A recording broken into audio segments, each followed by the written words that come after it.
Why is it that the scientists always get online and they make a science claim and then immediately change and make a philosophy claim as if they haven't segued from one discipline to another? Let me give you an example. Bad professor here. Doubt the scientists again. When you're in the lab with your coat on, inventing medicine, good.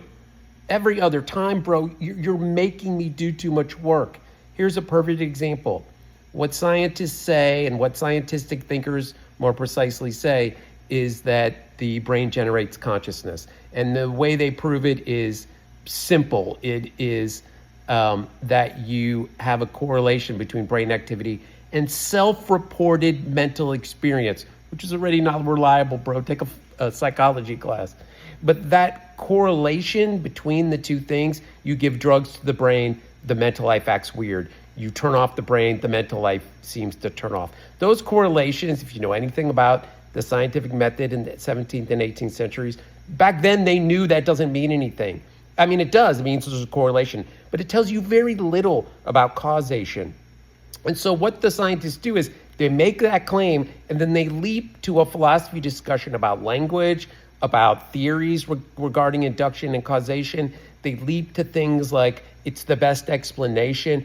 Well, we know so much about the brain and so little about mental life, but because we see this correlation, therefore it must be meaningful in the brain and not meaningful in mental life, which is a byproduct. See what they're doing? They're making a fairly analytic, the kind of argument I get in trouble for, loose philosophy argument.